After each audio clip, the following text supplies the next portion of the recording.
लेकिन 25 सालों से एक बहुत बड़ी कमी मुझे भोपाल शहर के अंदर दिखती है कि भोपाल की लीडरशिप खत्म होती जा रही है। हसनात सिद्दीकी साहब, रसूल अहमद सिद्दीकी साहब, आरिफ अकील साहब, आरिफ मसूद साहब, कोई मुझे एक नाम नहीं बता सकता कि उत्तर विधानसभा के अंदर कोई एक नेता पैदा हो गया।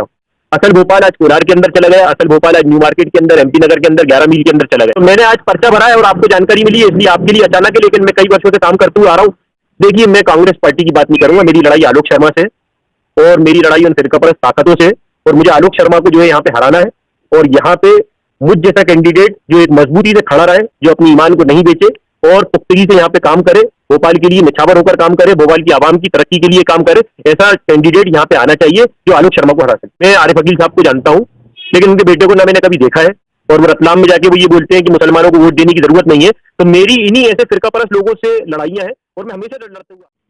देखिए, मुद्दा तो ये बात साफ है कि भोपाल की आवाम की तरक्की के लिए और भोपाल की तरक्की के लिए ये चुनाव लड़ा जाएगा। लेकिन 25 सालों से एक बहुत बड़ी कमी मुझे भोपाल शहर के अंदर दिखती है कि भोपाल की लीडरशिप खत्म होती जा रही है। खान शाकिर अली साहब ने जब 4 बार चुनाव लड़ा तो 4 नेताओं को और पैदा किया। हसनात सिद्दीकी साहब, रसूल अहमद सिद्दीकी साहब, आरिफ अकील साहब, आरिफ मसूद साहब, ऐसे कई अनेक लीडर जो है वो पैदा हुए जिन्होंने भोपाल के अंदर अपनी खिदमत को अंजाम दिया। लेकिन जब से मैं देख रहा हूं कि सन 1998 से लेकर 2023 तक ये 25 साल के कार्यकाल के अंदर कोई मुझे एक नाम नहीं बता सकता कि उत्तर विधानसभा के अंदर कोई एक नेता पैदा हो गया। तो मैं चाहता हूं कि इस भोपाल के चुनाव से एक सियासत अपनी एक नई मोड़ ले और कई लीडर इस चुनाव से खड़े हो और कई लीडरशिप इस चुनाव से खड़ी हो सके। सर, विधानसभा विकास में लगातार पिछड़ रही है उसकी वजह से। देखिए, उत्तर विधानसभा तो चुनाव का एक माहौल है और आरोप प्रत्यारोप तो अब लगाते रहेंगे, लेकिन कहीं ना कहीं मैं अपने बड़ों की इसके अंदर जिम्मेदारी मानता हूं कि जब चुनाव आ जाते हैं तो हम सारे आरोप लगाने लगते हैं कि साहब उत्तर विधानसभा के गड्ढे भी दिखने लगते हैं और उत्तर विधानसभा की सड़कें भी दिखने लगती हैं और उत्तर विधानसभा की नालियां भी दिखने लगती हैं और उत्तर विधानसभा की स्ट्रीट लाइटें, पुरानी इमारतें, स्कूल और आरटीओ और कोर्ट और सारे तमाम हमारे आला महकमे के दफ्तर दिखने लगते हैं। लेकिन मैं हमारे लीडरों से पूछता हूँ कि 25 सालों से ये रातों रात तो कहीं गायब नहीं हुआ है। 25 सालों के अंदर वक्फा ब वक्फा, दिन ब दिन जाके इस हालात के अंदर आज हम पहुंचे हैं कि 25 साल के अंदर हम अपनी वजूद को, अपनी शिनाख्त को, अगर हम आईना लेके रोशनपुरी की घाटी पे चढ़ते हैं तो हम अपनी शिनाख्त जो है मैं ढूंढ नहीं पाते कि हम भोपाल से आए कि कहां से आए। असल भोपाल आज कोलार के अंदर चला गया, असल भोपाल आज न्यू मार्केट के अंदर, एमपी नगर के अंदर, 11 मील के अंदर चला गया। लेकिन हम ये देखते हैं कि पुराने भोपाल का आदमी आज एहसास कमतरी के शिकार में है, जो एक लंबी लड़ाई है, 25 साल की लड़ाई है। तो ये 25 दिन के अंदर पूरी नहीं हो सकती, एक चुनावी 5 सालों के अंदर ये पूरी नहीं हो सकती। इसके अंदर सबको मिलकर मेहनत करना पड़ेगी, आवाम को मेहनत करना पड़ेगी, सारे लीडरान को मेहनत करना पड़ेगी, तब जाके कहीं हम कामयाब हो सकते हैं। अचानक चुनावी मैदान में आने की क्यों जरूरत पड़ी आपको? देखिए, अचानक तो कुछ नहीं होता चुनावी मैदान के अंदर, पर्चा भरने के बाद ही पता चलता है कि चुनाव के अंदर कौन पार्टिसिपेट कर रहा है या चुनाव के अंदर कौन पार्टिसिपेट नहीं कर रहा है। तो मैंने आज पर्चा भरा है और आपको जानकारी मिली है, इसलिए आपके लिए अचानक है, लेकिन मैं कई वर्षों से काम करते हुए आ रहा हूँ, तो इसमें मुझे बताने की कोई जरूरत नहीं। आपको लगता है कांग्रेस पार्टी ने सही व्यक्ति को उत्तर विधानसभा में टिकट नहीं दी?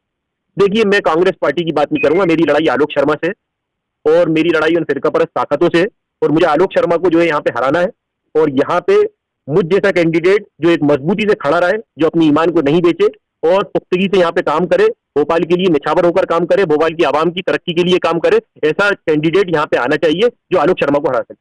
आसिफ अकील आपके सामने है, मैं नहीं जानता हूँ, मैं नहीं जानता हूँ। मैं आरिफ अकील साहब को जानता हूँ, लेकिन उनके बेटे को ना मैंने कभी देखा है, वो कभी मुलाकात होगी तो मैं बताऊंगा कैसे है क्या है।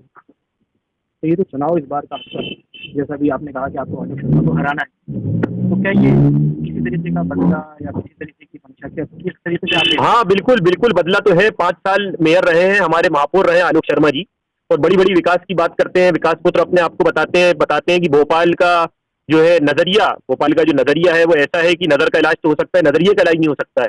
और वो रतलाम में जाके वो ये बोलते हैं कि मुसलमानों को वोट देने की जरूरत नहीं है। तो मेरी इन्हीं ऐसे फिरकापरस्त लोगों से लड़ाइयां हैं और मैं हमेशा लड़ते हुए आ रहा हूँ इन फिरकापरस्त ताकतों से, और खास तौर से मेरी लड़ाई भारतीय जनता पार्टी से, इसको मैं हराना चाहता हूँ। 5 सालों के अंदर अगर जहाँ विकास की हम बात करें, पूरे भोपाल के महापौर थे, हमने देख लिया उत्तर विधानसभा को वो विकास की श्रेणी में कहाँ लेके चले गए, निम्न स्तर के ऊपर हम आ गए। यहाँ पे सारे बजट होने के बावजूद, सारे पार्षद होने के बावजूद, सारे अध्यक्ष होने के बावजूद, 18 साल की सरकार होने के बाद, डबल इंजन की सरकार होने के बाद, आलोक शर्मा ने 2 रुपए का यहाँ पे कोई ऐसा विकास का काम नहीं किया जिससे आने वाली नस्लें उनको याद करें। इस वक्त भारत के अंदर एक बड़ी जनसंख्या युवाओं की राजनीति में शामिल हो रही है। आप खुद एक युवा हैं, अगर आप उत्तर विधानसभा से जीत जाते हैं तो उत्तर विधानसभा में जो बड़ी जनसंख्या में जो यूथ है वो जुड़ा हुआ है, उसके लिए क्या सोचा है? देखिए, मैं आपको बताना चाहता हूँ कि इनकलाब जब जब आया है वो नौजवानों के थ्रू आया है। जब जब इनकलाब बर्पा हुआ है, नौजवानों ने जो है इस दुनिया के अंदर इनकलाब बर्पा किया है। नौजवानों को आगे बढ़ना चाहिए, नौजवानों को अपनी लीडरशिप खड़ी करना चाहिए। हम लोगों को उनकी सदारत को कबूल करना चाहिए, उनकी क़यादत को कबूल करना चाहिए और हमें ज़बरदस्त लीडरों का साथ देकर उनको एक आला महकमे पे पहुंचाना चाहिए और उनको पूरी तरीके से समर्थन देकर उनको भोपाल की कमान संभालने का मौका देना चाहिए। अगर जनता आपको चुनती है, आप विधायक बनकर आते हैं, कौन कौन से काम ऐसे होंगे जो विश्वास करें? देखिए, मैं सबसे पहली बात तो मैं आपको बताना चाहता हूं कि सबसे बड़ी प्रॉपर्टी हमारे पास शाही औकाफ और वक्फ बोर्ड की प्रॉपर्टी है। सबसे पहला मेरा उद्देश्य होगा कि आज भोपाल उत्तर विधानसभा के अंदर जो हमारे आबो अजदाद ने हजारों करोड़ों अरबों रुपए की प्रॉपर्टी उत्तर विधानसभा को तोहफे में हदिये में देके गए, उस प्रॉपर्टी के अंदर आज एक भी मुसलमान कोई किराए से वहां पे मालिकाना हक नहीं जता सकता। गुलामाने गुलाम की हैसियत से उत्तर विधानसभा के अंदर वो रहता है। जिस दिन मैं आऊंगा सबसे पहले पहले वक्फ बोर्ड की संपत्तियों में जो मेरे भाई रह रहा है, शाही औकाफ की संपत्तियों में जो मेरे भाई रह रहा है, उनको मालिकाना हक दिलाऊंगा। उनका किराएदारी 1 रुपए की भी होगी, उनकी किराएदारी कराऊंगा और उनको गुलामी से बाहर निकालूंगा, क्योंकि ये वक्फ प्रॉपर्टी किसी के बाप की जागीर नहीं है। वक्फिया प्रॉपर्टी मुसलमानों की प्रॉपर्टी है और मुसलमानों का इसका पूरा अधिकार है। हमारी बेवाओं का, यतीमों का, गरीबों का, बेसहारा के लिए हमारे आबो अजदाद ने वक्फिया प्रॉपर्टी, शाही औकाफ की प्रॉपर्टी को छोड़ के गए। तो सबसे पहले मैं कोशिश करूंगा कि तन मन धन और अगर मेरी जान भी जाना पड़े तो मैं शाही औकाफ की लड़ाई लड़ूंगा, वक्फिया प्रॉपर्टी की लड़ाई लड़ूंगा और मुसलमानों को उसका मालिकाना हक दिलाऊंगा। अभी जो पंचायत के विधायक थे, उनके कार्यकाल से कितना संतुष्ट है? देखिए, मैं अब कमी की तरफ तो बात नहीं करूंगा, क्योंकि अगर मैं पूरी रात भी बात करूं तो चुनावी माहौल है और कमियां तो जो है हर इंसान के अंदर मिलती हैं। मैं उस तरफ नजर डालता हूं कि जिस तरफ हमको अब काम करना चाहिए। काम की श्रेणी के अंदर हमें बहुत सारा काम करना है। अगर हम खामियों में और कमियों में अगर पड़ गए तो हम काम नहीं कर पाएंगे। हमारे पास बहुत कम वक्त है। हमें ये कोशिश करना चाहिए कि आने वाले वक्त के अंदर हम कितना बेहतर काम कर सके, कितने आगे भोपाल को ले जा सके और जो हीरे जैसा भोपाल है हमारा, उसको हम कितना तराश सके और इस कोयले की खदान से बाहर निकाल सके। कई पार्टी थी यहाँ पे, आम आदमी पार्टी, बसपा, सपा, उनसे आप क्यों नहीं पर्चा नामांकन दाखिल किया? आप आजादी क्यों? देखिए, मेरा कांग्रेस से कोई विरोध नहीं है। हम जन्मों से कांग्रेसी हैं, हम जन्मों से कांग्रेसी थे और हम जन्मों से कांग्रेसी रहेंगे। राहुल गांधी के नेतृत्व पूरे हिंदुस्तान के अंदर इन फिरका परस्त ताकतों के खिलाफ है। मैं पूरे होशोवाद में उनका समर्थन करता हूं। राहुल गांधी जी ने एक लक्ष्य लेके हिंदुस्तान के अंदर चले हैं कि वो नरेंद्र मोदी जी को और उनके चेले चाटों को जड़ से उखाड़ कर फेंकेंगे।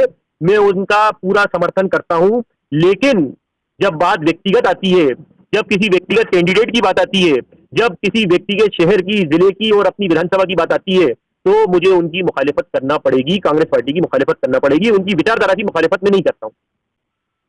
अब वो हमें कैंडिडेट को नहीं जानते हैं और उन्हीं के सामने अब आप चुनाव लड़ रहे हैं।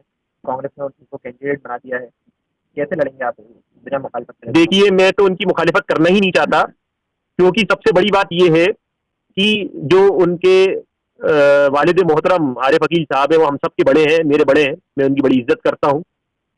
मेरी लड़ाई, मैं आपको साफ कर दूं, मेरी लड़ाई आलोक शर्मा से, मेरी सीधी सीधी लड़ाई उन फिरका परस्त ताकतों से है जो इस भोपाल के पुरसुकून माहौल को खराब करना चाहती है, इसका सौहार्द बिगाड़ना चाहती है, मध्य प्रदेश के पुरसुकून माहौल को खत्म करना चाहती है, दंगे फसादात करना चाहती है। मेरी लड़ाई उन फिरका परस्त ताकतों से है और मुझे कहीं ना कहीं लगता है कि भारतीय जनता पार्टी अगर यहाँ पे आती है, भारतीय जनता पार्टी इस सीट के ऊपर जाती है, तो कहीं ना कहीं आने वाले वक्त में भोपाल का माहौल खराब हो सकता है। जैसे उज्जैन, इंदौर, मंदसौर और आपने दीगर मध्य प्रदेश के जिलों के अंदर देखा, विगत कुछ सालों से आप ये देख रहे हैं कि किस तरीके से छोटे छोटे मुद्दों के ऊपर एक सांप्रदायिक दंगा और सांप्रदायिक रूप ले लेती है एक भीड़, एक पत्थर मारा जाता है और फिर उसके अगले दिन कई मकानों को तोड़ा जाता है। उस लड़ाई के साथ मैं लड़ रहा हूं और उस लड़ाई के साथ मैं लड़ते लड़ते मैं इस लड़ाई को जीत